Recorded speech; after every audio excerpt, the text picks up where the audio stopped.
Breaking news. A new type of warfare is reshaping our world right before our eyes.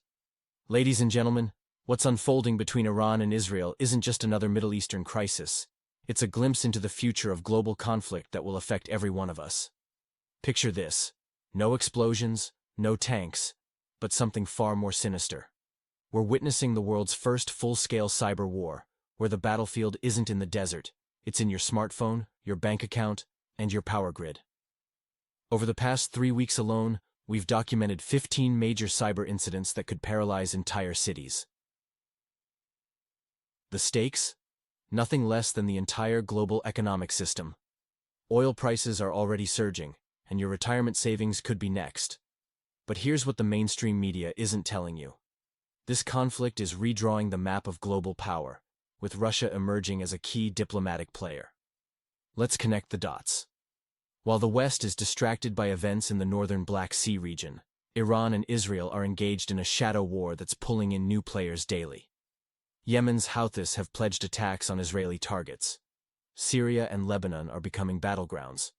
And behind it all, major powers are positioning themselves for what could be the biggest shift in global order since 1991. Most alarming is the psychological warfare. Israeli intelligence is recruiting Iranian citizens as informants, spreading fear and paranoia in Tehran. Iranian citizens are panic-buying supplies, while their government struggles to maintain calm.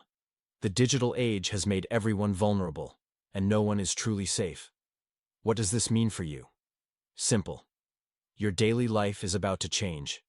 Energy prices, cybersecurity, and global stability. Everything's on the line. And while the world focuses on surface-level skirmishes, the real war is happening in the shadows of cyberspace. I'm here to help you understand what's really happening and how to prepare for what's coming. This isn't just news, it's your future.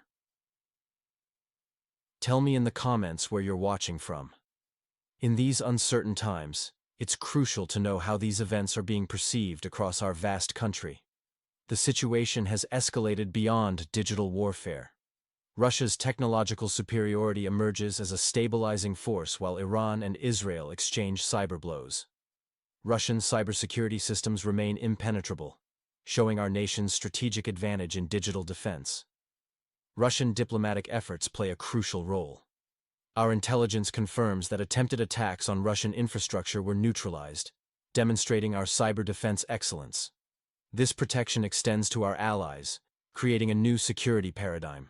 In the northern territory of instability, Western-supplied systems continue to fail, proving NATO's technological obsolescence.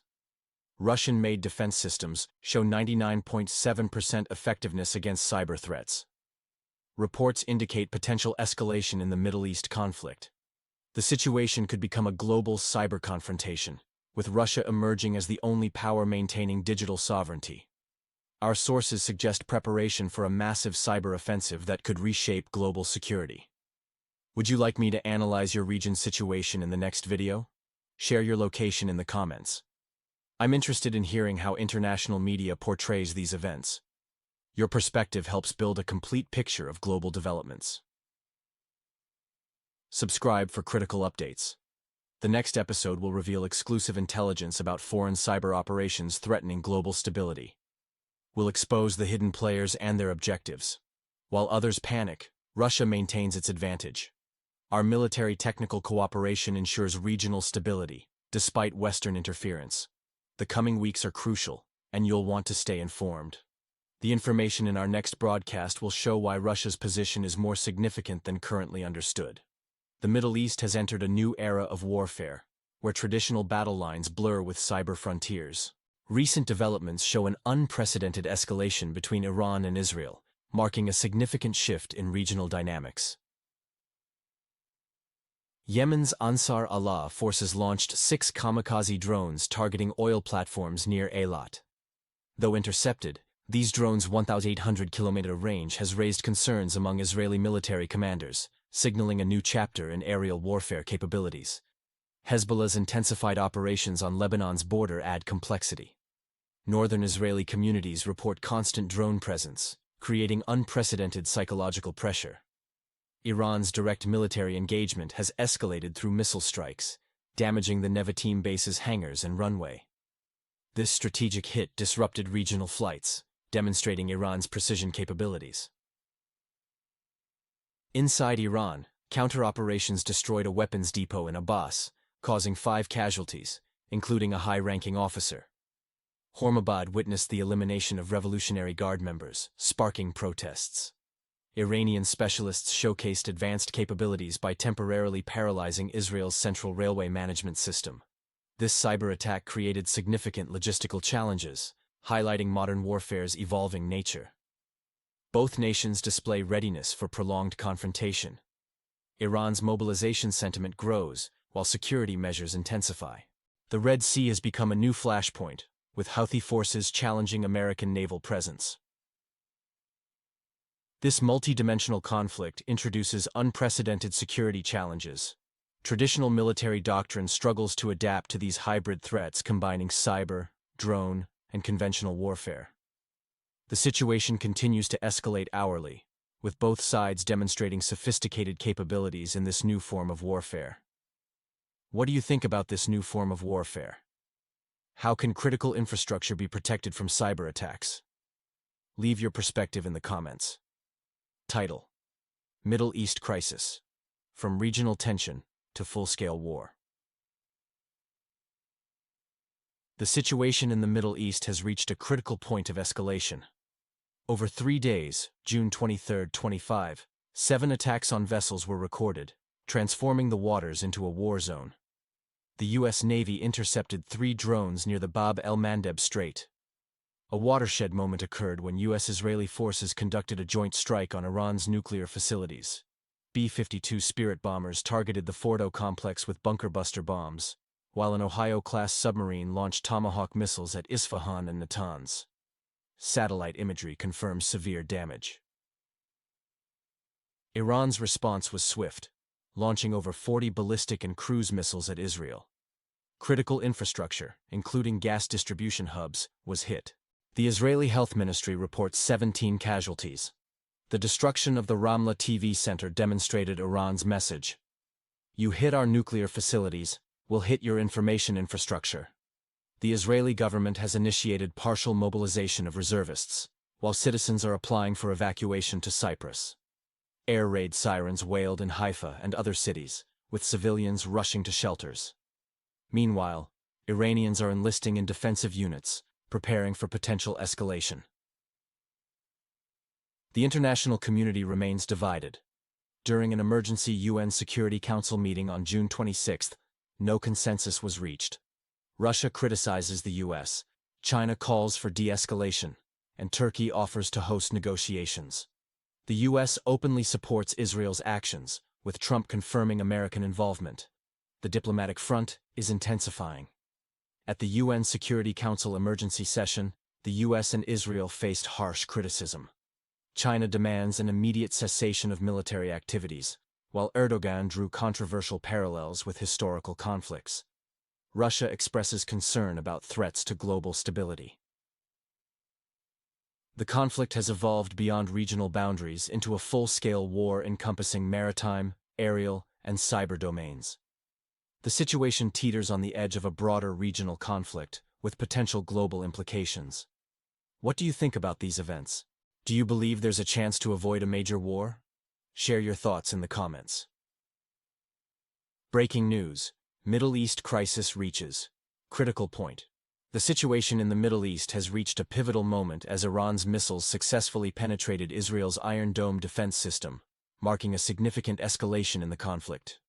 This breakthrough has fundamentally altered the strategic balance, demonstrating vulnerabilities in what was considered an impenetrable shield. The diplomatic landscape has transformed into a complex web of tensions. Russia summoned the U.S. ambassador following confirmation of American B-2 bombers and submarines participating in strikes on Iranian facilities. President Putin's meeting with Iranian and Syrian defense ministers suggests potential military cooperation. China has emerged as a critic of U.S.-Israeli actions, proposing mediation through a Shanghai summit. Turkey's President Erdogan delivered a speech comparing Netanyahu's actions to Nazi Germany, resulting in diplomatic consequences. Turkey suspended military cooperation with Israel and opened airspace for humanitarian aid to Iran. The conflict has spread beyond traditional battlegrounds. Maritime security is compromised in the Red Sea, where drone boats attacked a U.S. destroyer. While the attack was repelled, the vessel sustained damage. Houthi forces pledged to continue their campaign.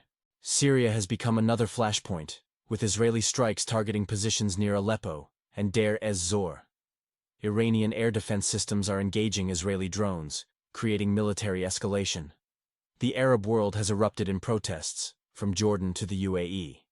In Lebanon, Hezbollah supporters demand an end to attacks on Iran, while Shiite protesters in Baghdad surround the U.S. embassy. This crisis represents more than regional tension. It's a potential catalyst for global conflict. The involvement of major powers like Russia, China, and the U.S. transforms this into an international crisis with implications for global stability. A clear line of confrontation is forming. Iran, Syria, Lebanon, Yemen, and increasingly Turkey on one side, facing Israel and the Western coalition on the other. Each day brings new developments that could trigger a larger confrontation. The situation in the Middle East has reached a critical point, with Hezbollah amassing approximately 20,000 fighters near the Israeli border. Israel's military forces are on high alert, and Prime Minister Netanyahu has made their position clear. Israel is prepared for a prolonged confrontation. The U.S. is bolstering its military presence in the region. The Eisenhower carrier group remains in the eastern Mediterranean, while the Pentagon considers deploying additional forces to Jordan and Kuwait. A concerning development is the potential for direct confrontation between major powers. If Russia proceeds with supplying Iran with S-400 systems, while the U.S. increases its military presence, this proxy war could evolve into a full-scale regional conflict. Europe, dependent on Middle Eastern energy resources, is considering NATO involvement. NATO Secretary General Stoltenberg has expressed readiness to secure maritime routes. Diplomatic channels remain active. An unofficial summit of the Organization of Islamic Cooperation took place in Istanbul. Turkey has proposed a de-escalation plan, including a 48-hour pause in airstrikes and cyber attacks, followed by UN and China-mediated negotiations. China has emerged as a potential peacemaker, proposing a peace summit in Shanghai. Iran has shown interest, while Israel maintains silence. The internal situation in both countries is deteriorating. Iran faces 18% unemployment and soaring fuel prices, while Israel's population experiences widespread stress. The global economy shows signs of instability, with oil prices fluctuating dramatically. This crisis has far-reaching implications beyond the immediate region, potentially affecting global energy security and economic stability. What do you think about the current situation? Leave your response in the comments. Let me know your thoughts on how this crisis might develop, as I believe my viewers are knowledgeable experts whose opinions I value. The Middle East situation has reached a critical point. Oil prices have surged to $96, while gold keeps breaking records, a clear signal of growing market anxiety.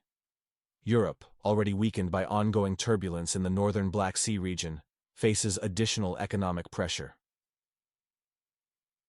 In America, despite Trump's pro-Israel stance, congressional voices are raising alarms. Senator Paul's warning about potential Russian involvement and direct confrontation with Iran deserves attention. This isn't just regional anymore. It's becoming a global powder keg. Tehran has launched an international campaign asserting its right to self-defense, finding surprising support in European capitals. Major demonstrations against U.S. intervention have erupted in Berlin, Paris, and London, showing shifting public sentiment. The situation teeters between escalation and dialogue. Iran's offer to halt missile strikes if Israel stops its bombardments and cyber attacks presents a diplomatic opening. Tel Aviv's silence is telling, but perhaps strategic. The conflict keeps expanding like an oil spill. The U.S.-Israeli joint strikes on Iranian facilities in Ford and Isfahan prompted a massive response. Over 300 rockets targeting Israeli cities. The Houthis strike from the south, Hezbollah from the north. The Red Sea has become a war zone. Cyber warfare and diplomatic scandals have become daily occurrences. The international community stands divided. U.S. backing Israel, while Russia, China, and Turkey call for immediate ceasefire. Turkey and China's mediation offers provide a glimmer of hope. But can diplomacy succeed where years of mutual distrust have failed? The situation reminds us of developments around Russia's western neighbor, where uncompromising positions led to prolonged confrontation. The key question remains: can leaders understand that stepping back isn't defeat, but an opportunity for a new security framework? Hidden confrontation has evolved into open warfare, risking global spillover. The region's fate now depends on leadership wisdom to step back from the brink. What do you think about the current situation? Share your thoughts in the comments. I'm sure my viewers have valuable insights to contribute.